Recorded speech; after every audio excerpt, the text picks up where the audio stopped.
The post on her left was occupied by Mr. Erskine of Treadley, an old gentleman of considerable charm and culture, who had fallen, however, into bad habits of silence, having, as he explained once to Lady Agatha, said everything that he had to say before he was 30. His own neighbor was Mrs. Vandeleur, one of his aunt's oldest friends, a perfect saint amongst women, but so dreadfully dowdy that she reminded one of a badly bound hymn book. Fortunately for him, she had on the other side Lord Faudel, a most intelligent middle-aged mediocrity, as bald as a ministerial statement in the House of Commons, with whom she was conversing in that intense earnest manner, which is the one unpardonable error, as he remarked once himself, that all really good people fall into, and from which none of them ever quite escape. "We are talking about poor Dartmoor, Lord Henry," cried the Duchess, nodding pleasantly to him across the table. "Do you think he will really marry this fascinating young person?" "I believe she has made up her mind to propose to him, Duchess." "How dreadful!" exclaimed Lady Agatha. "Really, someone really should interfere." "I am told on excellent authority that her father keeps an American dry goods store," said Sir Thomas Burdon, looking supercilious. "My uncle has already suggested pork packing, Sir Thomas." "Dry goods? What are American dry goods?"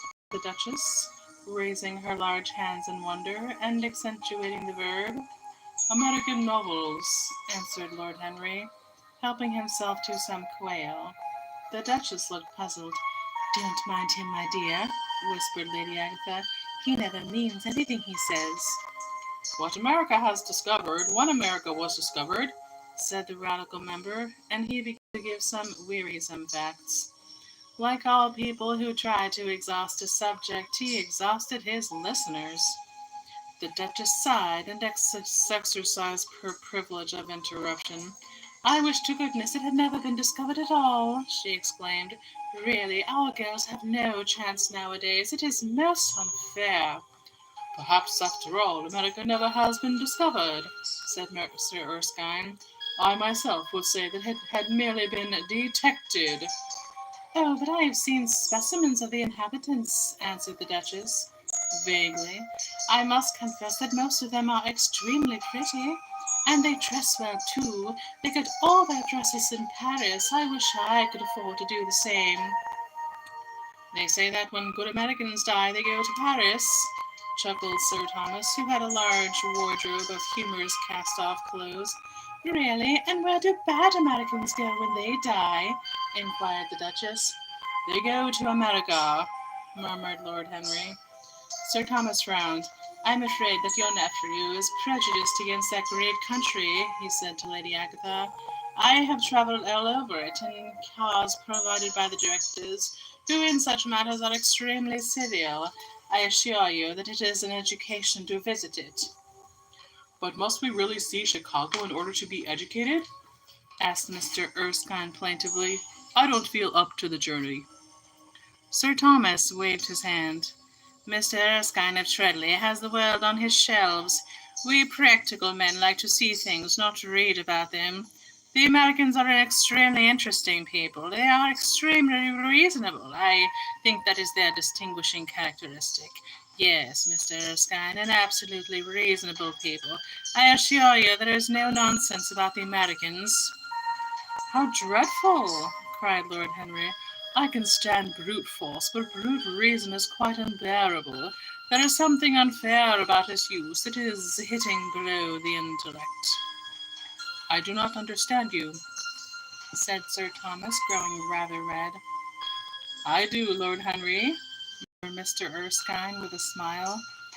"Paradoxes are all very well in their way," rejoined the baronet. "Was that a paradox?" asked Mr. Erskine. "I did not think so. Perhaps it was. Well, the way of paradoxes is the way of truth. To test reality, we must set it on the tight rope. When the verities become acrobats, we can judge them." Me, said Lady Agatha, how you men argue. I am sure I never can make out what you are talking about. Oh, Harry, I am quite vexed with you. Why do you try to persuade our nice Mr. Dorian Gray to give up the East End?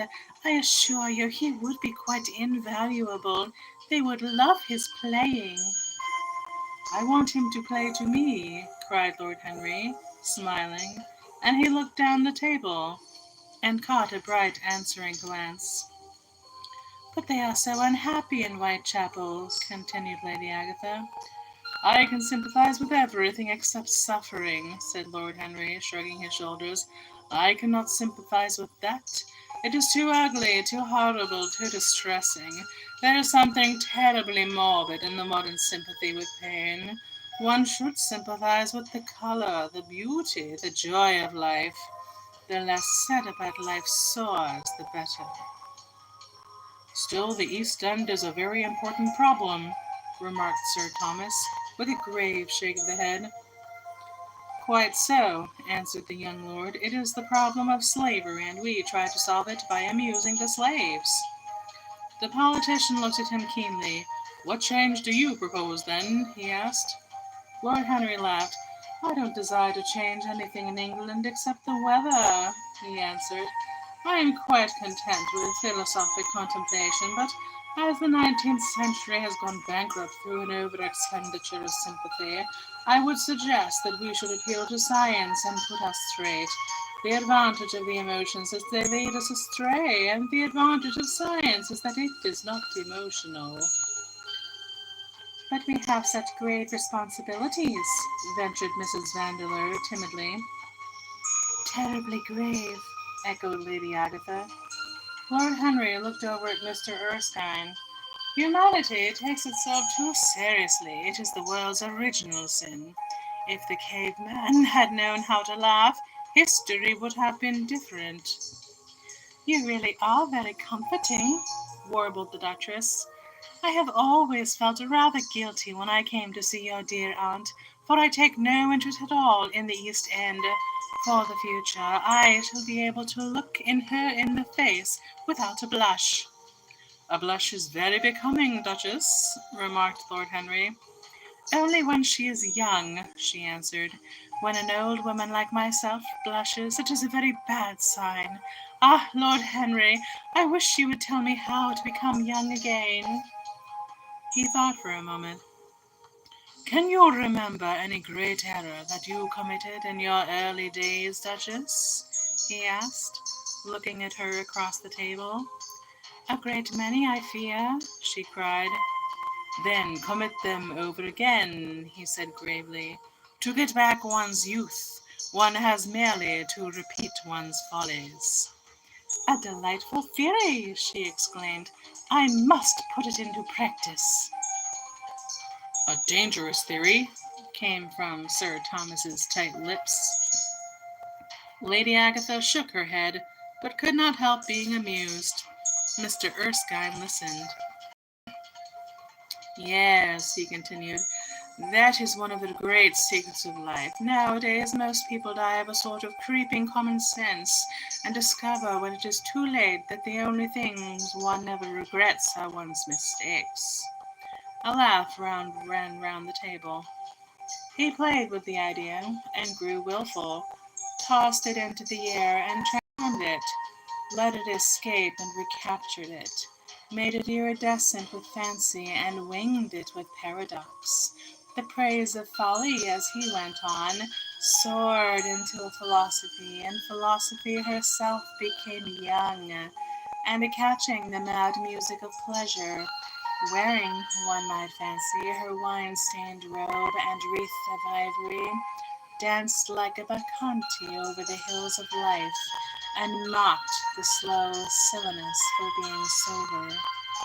Facts fled before her like frightened forest things. Her white feet trod the huge press at which wise Omar sits, till the seething grape juice rose round her bare limbs, and waves of purple bubbles, or crawled in red foam over the vat's black, dripping, sloping sides. It was an extraordinary improvisation, He felt that the eyes of Dorian Gray were fixed on him, and the consciousness that amongst his audience there was one whose temperament he wished to fascinate seemed to give his wit keenness and to lend color to his imagination. He was brilliant, fantastic, irresponsible. He charmed his listeners out of themselves, and they followed his pipe laughing. Dorian Gray never took his gaze off him, but sat like one under a spell, smiles chasing each other over his lips, and wonder growing grave in his darkening eyes. At last, liveried in the costume of the age, Reality entered the room in the shape of a servant to tell the Duchess that her carriage was waiting. She wrung her hands in mock despair. "How annoying!" she cried. "I must go. I have to call for my husband at the club, to take him to some absurd meeting at Willis's rooms, where he is going to be the chair. If I am late, he is sure to be furious, and I couldn't have a scene in this bonnet. It is far too fragile. A harsh word would ruin it. No, I must go, dear Agatha. Goodbye, Lord Henry. You are quite delightful and dreadfully demoralizing.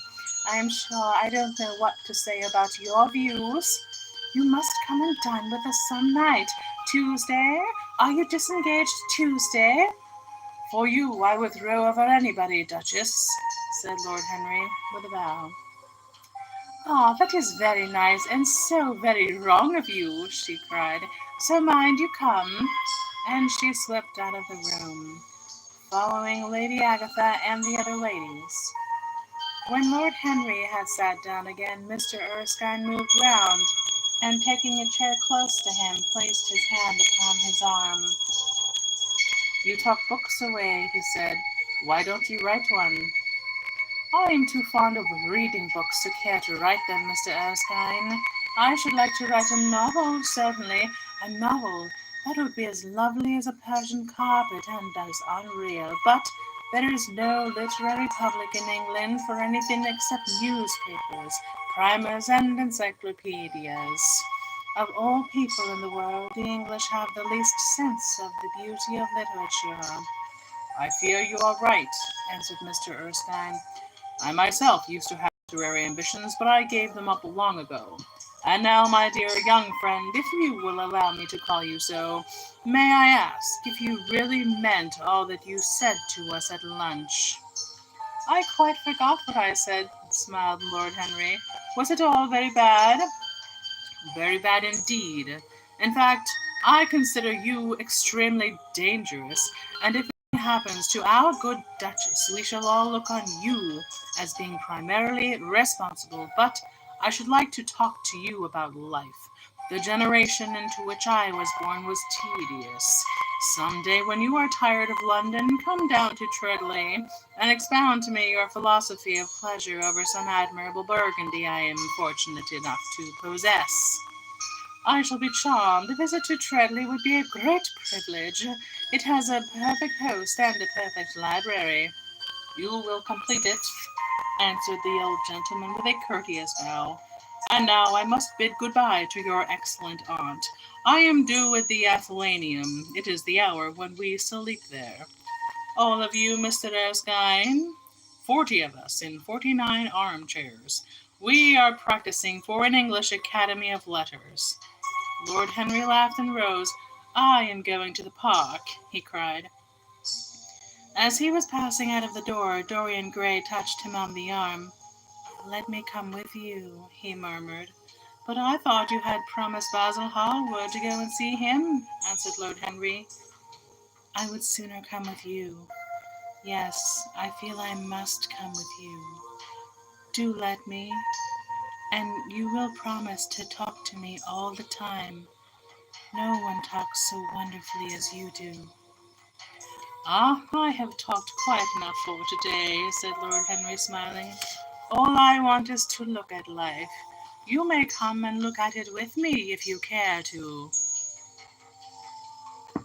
Chapter 4.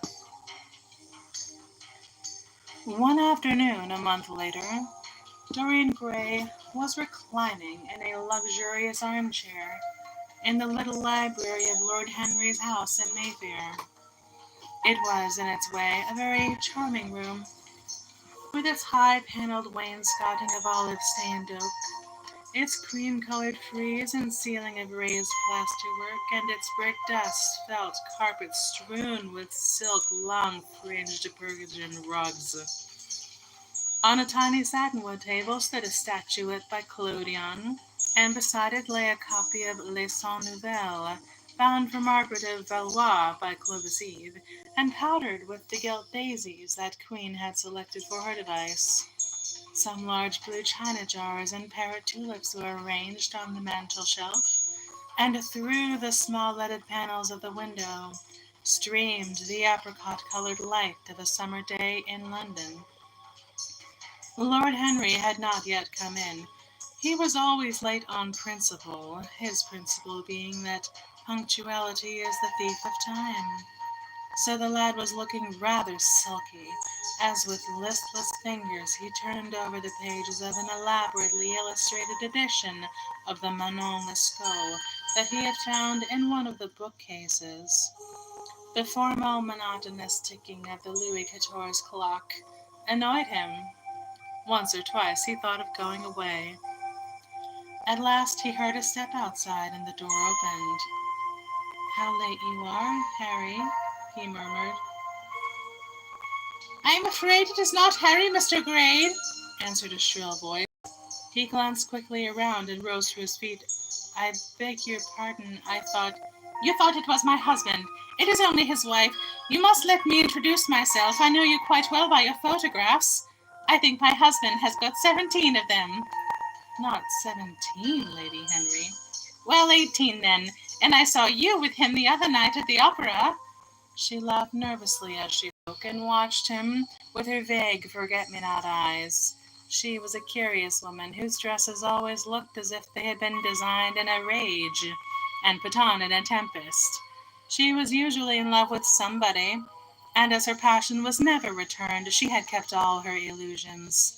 She tried to look picturesque, but only succeeded in being untidy. Her name was Victoria, and she had a perfect mania for going to church. "That was at Lohengrin, Lady Henry, I think?" "Yes, it was at dear Lohengrin. I like Wagner's music better than anybody's. It is so loud that one can talk the whole time without other people hearing what one says.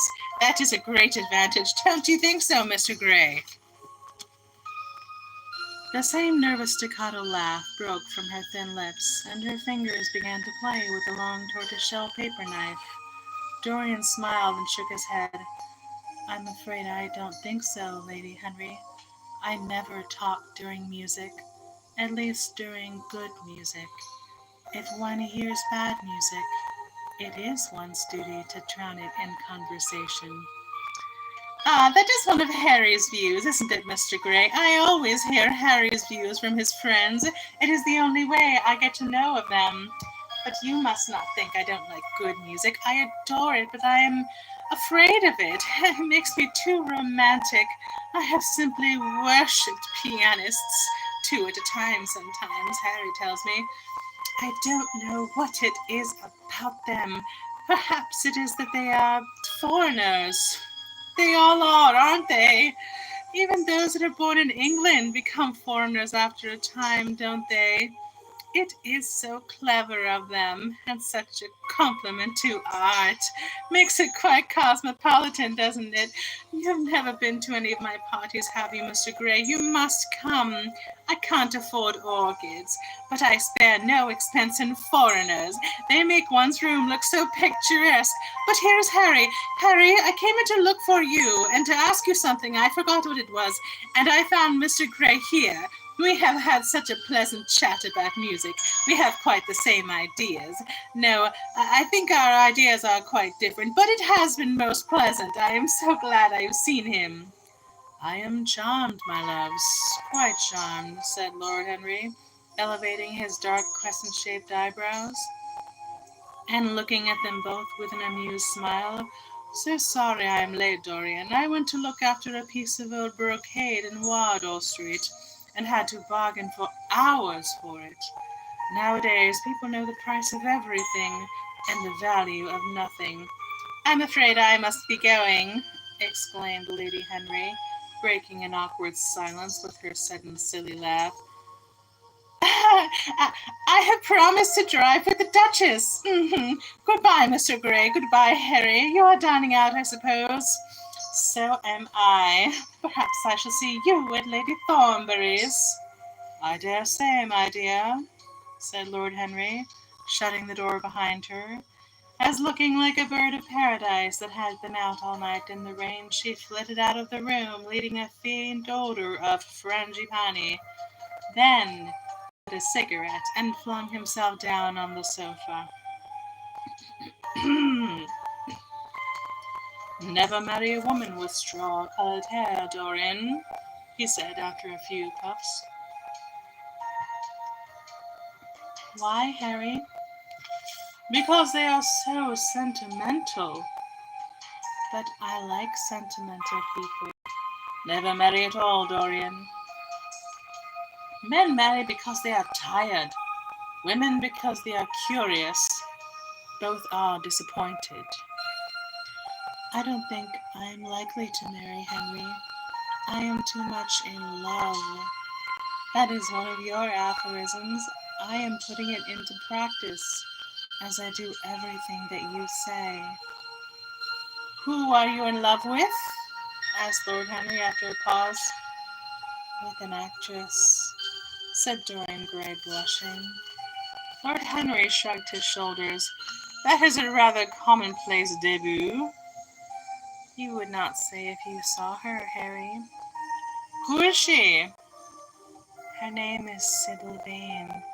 Never heard of her. No one has. People will someday, however. She is a genius. My dear boy, no woman is a genius. Women are a decorative sex. They never have anything to say, but they say it charmingly. Women represent the triumph of matter over mind, just as men represent the triumph of mind over morals.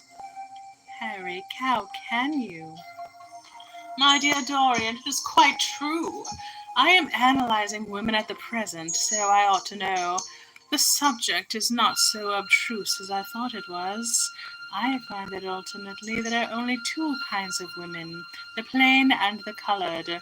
The plain women are very useful. If you want to gain a reputation for respectability, you have merely to take them down to supper.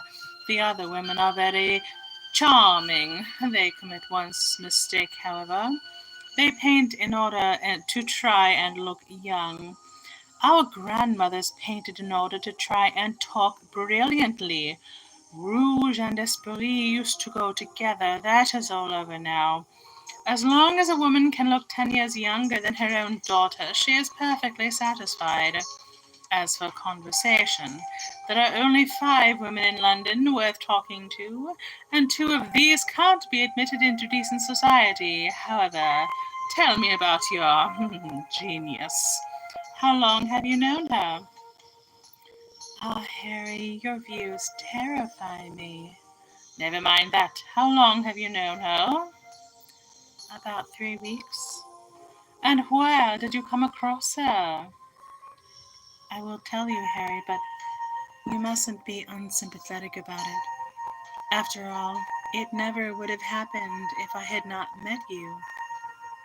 You filled me with a wild desire to know everything about life. For days after I met you, something seemed to throb in my veins as I lounged in the park or strolled down Piccadilly. I used to look at everyone who passed me and wonder with a mad curiosity what sort of lives they had. Some of them fascinated me. Others filled me with terror. There was an exquisite poison in the air. I had a passion for sensations. Well, one evening about 7 o'clock, I determined to go out in search of some adventure.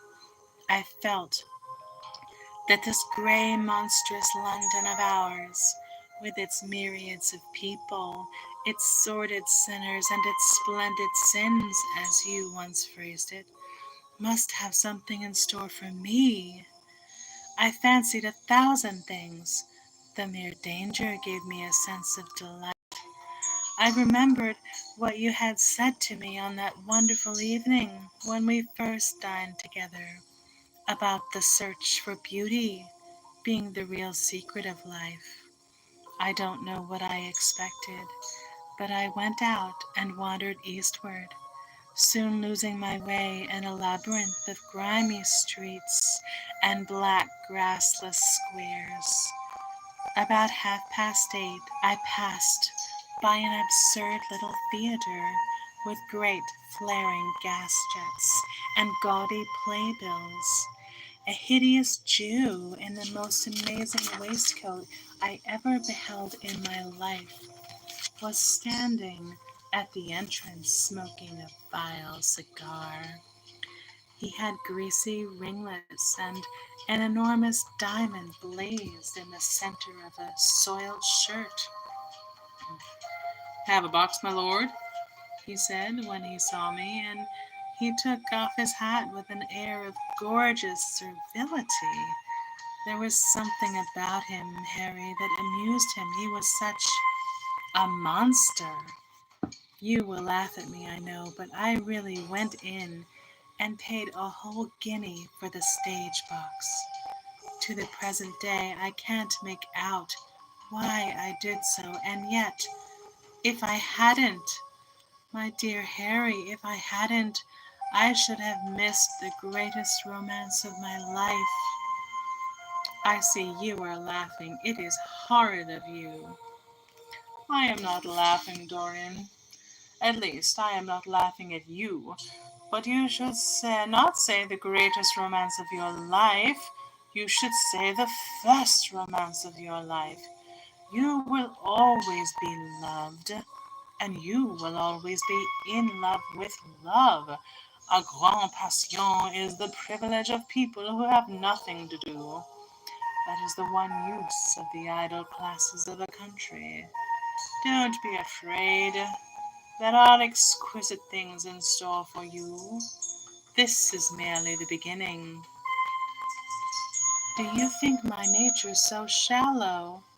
cried Dorian Gray angrily. "No, I think your nature so deep." "How do you mean?" "My dear boy, the people who love only once in their lives are really the shallow people. What they call their loyalty and their fidelity I call either the lethargy of custom or their lack of imagination. Faithfulness is to the emotional life what consistency is to the life of the intellect, simply a confession of failures. Faithfulness, I must analyze it some day. The passion for for property, isn't it? There are many things that we would throw away if we were not afraid that others might pick them up. But I don't want to interrupt you. Go on with your story." "Well, I found myself seated in a horrid little private box, with a vulgar drop scene staring me in the face. I looked out from behind the curtain and surveyed the house. It was a tawdry affair of cupids and cornucopias, like a third-rate wedding cake. The gallery and pit were fairly full, but the 2 rows of dingy stalls were quite empty, and there was hardly a person in what I suppose they call the dress circle. Women went about with oranges and ginger beer, and there was a terrible consumption of nuts going on.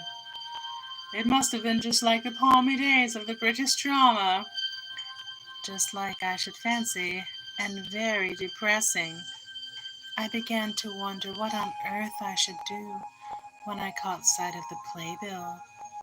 What do you think the play was, Harry?" "I should think The Idiot Boy, or Dumb but Innocent. Our fathers used to like that sort of piece, I believe.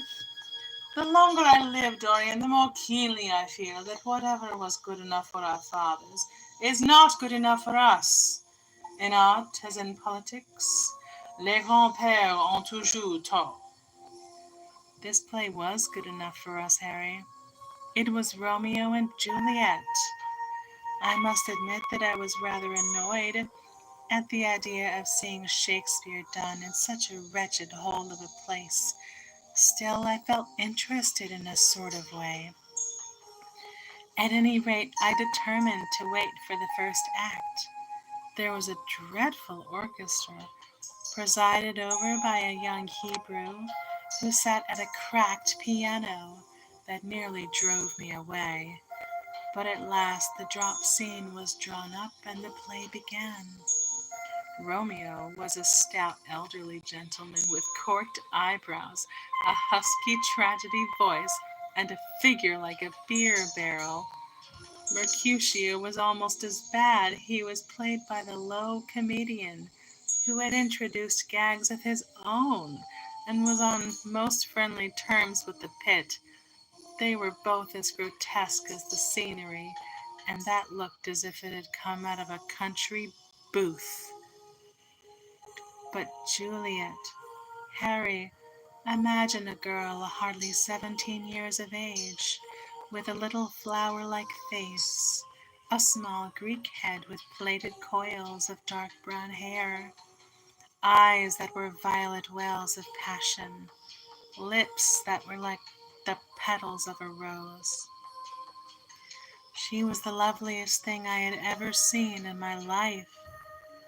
You said to me once that pathos left you unmoved, but that beauty, mere beauty, could fill your eyes with tears. I tell you, Harry, I could hardly see this girl for the mist of tears that came across me. And her voice, I never heard such a voice. It was very low at first, with deep mellow notes that seemed to fall singly upon one's ear. Then it became a little louder and sounded like a flute or a distant oboe. In the garden scene, it had all the tremulous ecstasy that one hears just before dawn when nightingales are singing. There were moments later on when it had the wild passion of violets. You know how a voice can stir one. Your voice and the voice of Sybil Dane are the two things that I shall never forget. When I close my eyes, I hear them, and each of them says something different. I don't know which to follow. Why should I not love her? Harry, I do love her. She is everything to me in life. Night after night I go to see her play. One evening she is Rosalind, and the next evening she is Imogen. I have seen her die in the gloom of an Italian tomb, sucking the poison from her lover's lips. I have watched her wandering through the forest of Arden, disguised as a pretty boy in hose and doublet and dainty cap. She has been mad, and has come into the presence of a guilty king, and given him rue to wear, and bitter herbs to taste of. She has been innocent, and the black hands of jealousy have crushed her reed-like throat. I have seen her in every age, and in every costume. Ordinary women never appeal to one's imagination. They are limited to their century. No glamour ever transfigures them. One knows their minds as easily as one knows their bonnets. One can always find them. There is no mystery in any of them. They ride in their park in the morning and chatter at tea parties in the afternoon. And they have their stereotyped smile and their fashionable manner. They are quite obvious. But an actress, how different an actress is. Harry, why didn't you tell me that the only thing worth loving is an actress? Because I have loved so many of them, Dorian. Oh, yes, horrid people with dyed hair and painted faces. Don't run down dyed hair and painted faces. There is an extraordinary charm in them sometimes. I wish now I had not told you about Sybil Vane. You could not have helped telling me, Dorian. All through your life you will tell me everything that you do. Yes, Harry, I believe that is true. I cannot help telling you things. You have a curious influence over me. If I ever did a crime, I would come to confess it to you. You would understand me. People like you, the willful sunbeams of life, don't commit crimes, Dorian. But I am much obliged for the compliment all the same. And now tell me, reach me the matches like a good boy. Thanks. What are your actual relations with Sybil Vane? Dorian Gray leapt to his feet with flushed cheeks and burning eyes. Harry, Sybil Vane is sacred.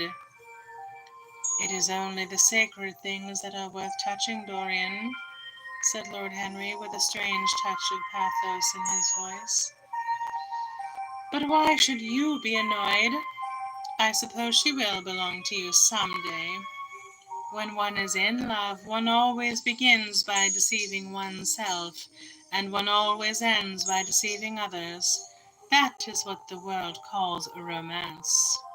You know her at any rate, I suppose? Of course I know her.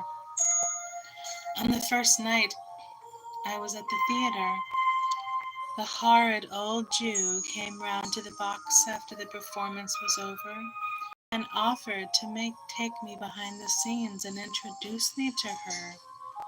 I was furious with him and told him that Juliet had been dead for hundreds of years and that her body was lying in a marble tomb in Verona. I think from his blank look of amazement that he was under the impression that I had taken too much champagne or something. I am not surprised. Then he asked me if I wrote for any of the newspapers. I told him I never even read them. He seemed terribly disappointed at that, and confided to me that all the dramatic critics were in a conspiracy against him, and that they were every one of them to be bought. I should not wonder if he was quite right there, but on the other hand, judging from their appearance, most of them cannot be at all expensive.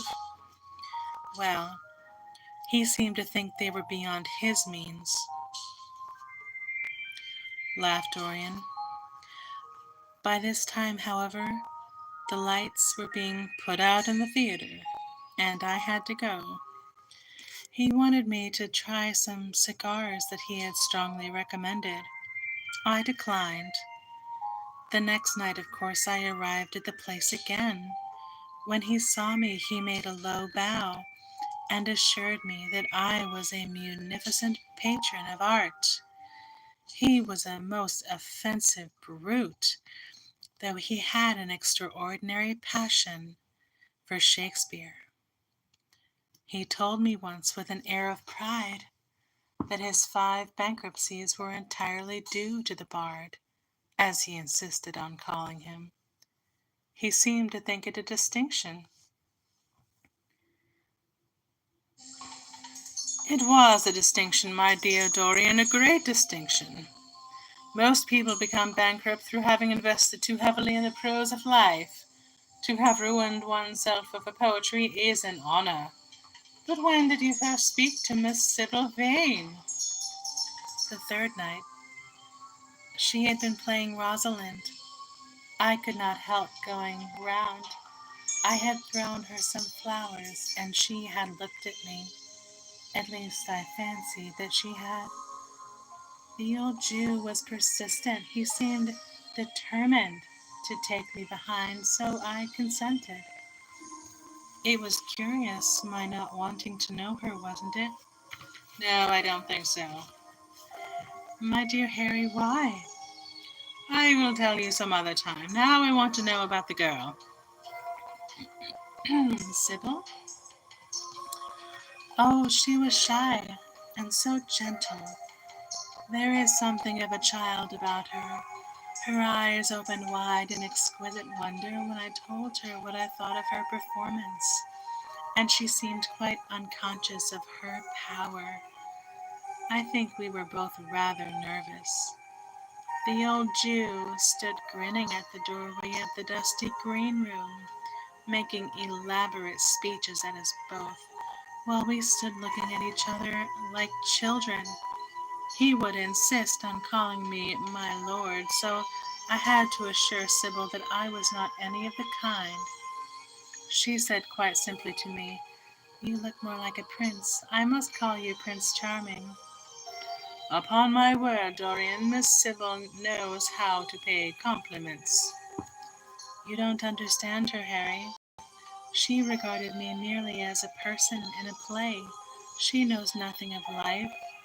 She lives with her mother, a faded, tired woman who played Lady Capulet in a sort of magenta dressing wrapper on the first night, and looks as if she had seen better days. I know that look, it depresses me, murmured Lord Henry, examining his rings. The Jew wanted to tell me her story, but I said it did not interest me. You are quite right. There is always something infinitely mean about other people's tragedies. Sybil is the only one I care about. The only thing I care about. What is it to me where she came from? From her little head to her little feet, she is absolutely and entirely divine. Every night of my life I go to see her act, and every night she is more marvelous. That is the reason, I suppose, that you never dine with me now. I thought you must have some curious romance on hand. You have, but it is not quite what I expected. My dear Harry, we either lunch or sup together every day, and I have been to the opera with you several times, said Dorian, opening his blue eyes in wonder. You always come dreadfully late. Well, I can't help going to see Sybil play, he cried. Even if it is only for a single act, I get hungry for her presence. And when I think of the wonderful soul that is hidden away in that little ivory body, I am filled with awe. You can dine with me tonight, Dorian, can't you? He shook his head. Tonight she is Imogen, he answered, and tomorrow she will be Juliet. When is she Sybil Vane? Never. I congratulate you. How horrid you are. She is all the great heroines of the world in one. She is more than an individual. You laugh, but I tell you she has genius. I love her, and I must make her love me. You who know all the secrets of life, tell me how to charm Sybil Vane to love me. I want to make Romeo jealous. I want the dead lovers of the world to hear our laughter and grow sad. I want a breath of our passion to stir their dust into consciousness, to wake their ashes into pain. My God, Harry, how I worship her. He was walking up and down the room as he spoke. Hectic spots of red burned in his cheeks. He was terribly excited. Lord Henry watched him with a subtle sense of pleasure. How different he was now from the shy, frightened boy he had met in Basil Hallward's studio. His nature had developed like a flower, had borne blossoms of scarlet flame. Out of its secret hiding place had crept his soul, and desire had come to meet it on the way. "And what do you propose to do?" said Lord Henry at last. "I want you and Basil to come with me some night and see her. I have not the slightest fear of the result. You are certain to acknowledge her genius. Then we must get her out of the Jew's hands. She is bound to him for 3 years. at least for 2 years and 8 months from the present time. I shall have to pay him something, of course. When that is all settled, I shall take a West End theatre and bring her out properly. She will make the world as mad as she has made me." "That would be impossible, my dear boy." "Yes, she will. She has not merely consummate art instinct in her, but she has personality also. And you have often told me that it is personalities, not principles, that move the age." "Well, what night shall we go?" "Let me see. Today is Tuesday. Let us fix tomorrow. She plays Juliet tomorrow." "All right, the Bristol at 8 o'clock, and I will get Basil." "Not 8, Harry, please. 6:30. We must be there before the curtain rises. You must see her in the first act when she meets Romeo." "6:30, what an hour! It will be like having a meat tea, or reading an English novel. It must be 7. No gentleman dines before 7. Shall you see Basil between this and then, or shall I write to him?" "Dear Basil, I have not laid eyes on him for a week. It is rather horrid of me, as he has sent me my portrait in the most wonderful frame, specially designed by himself, and although I am a little jealous of the picture, for being a whole month younger than I am, I must admit that I delight in it.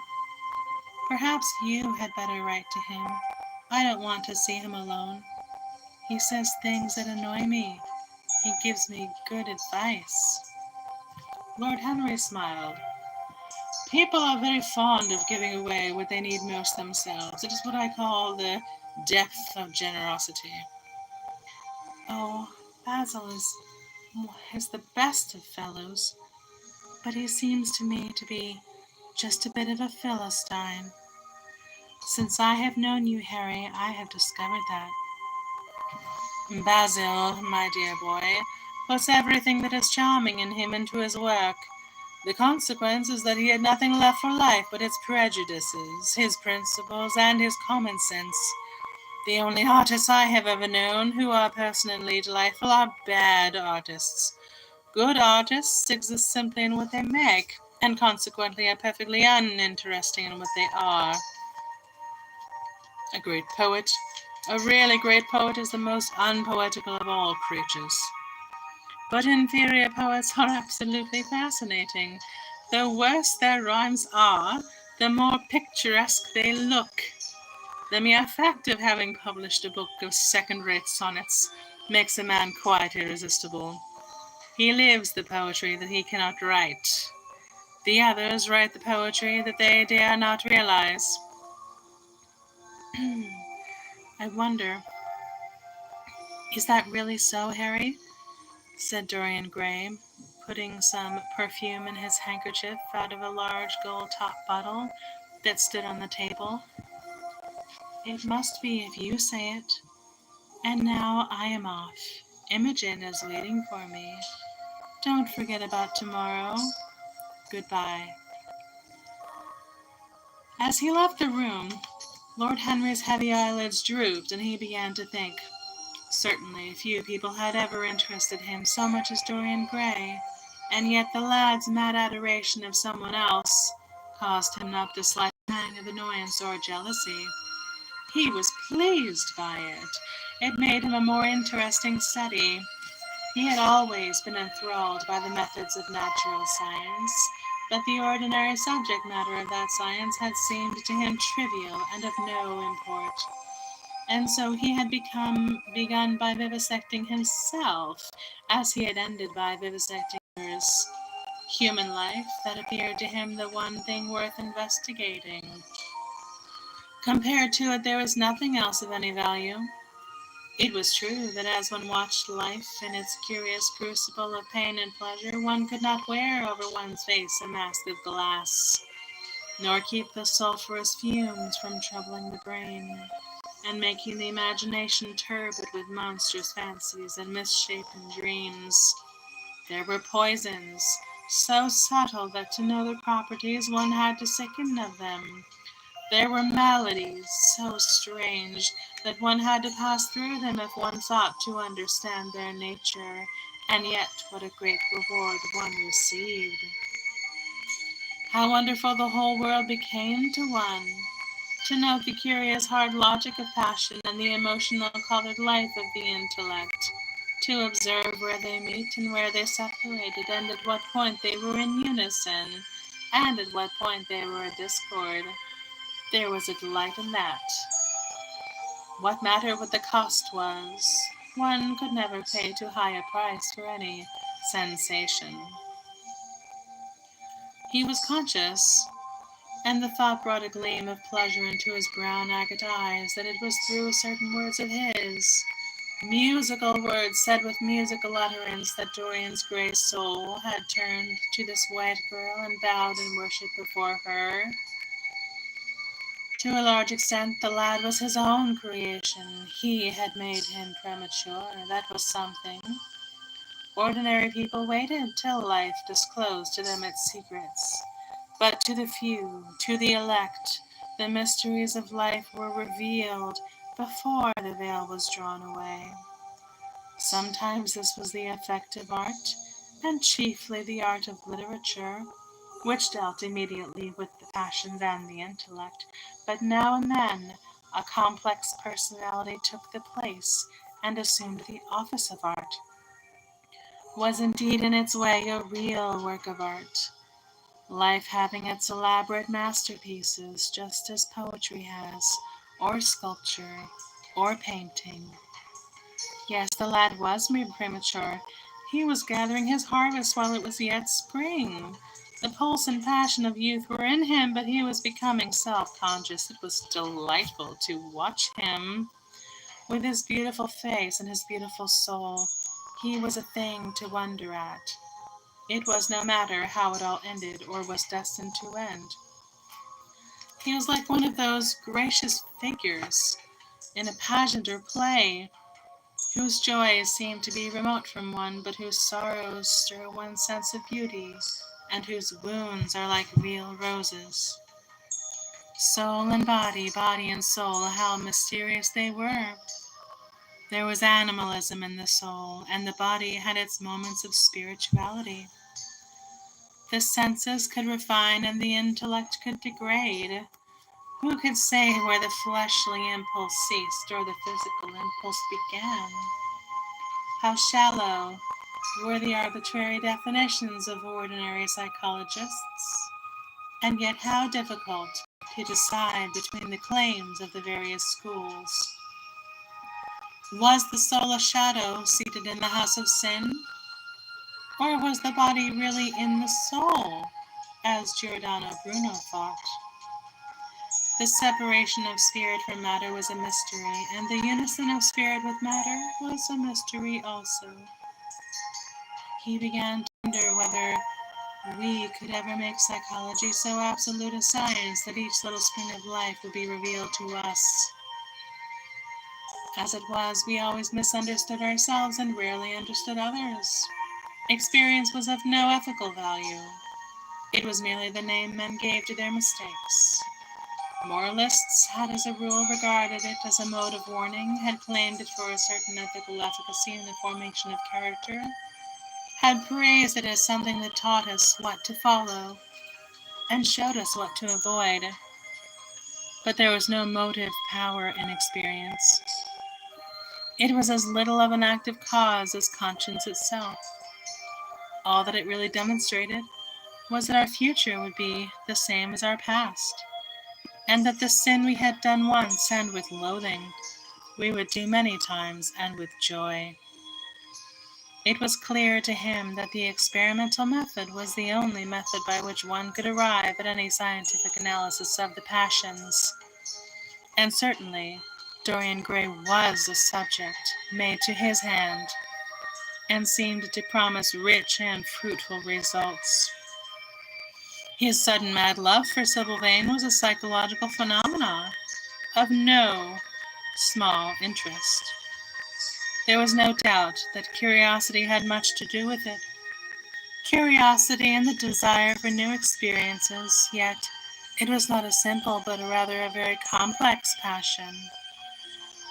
What there was in it of the purely sensuous, instinctive boyhood had been transformed by the workings of the imagination, changed into something that seemed to the lad himself to be remote from sense, and was for that very reason all the more dangerous.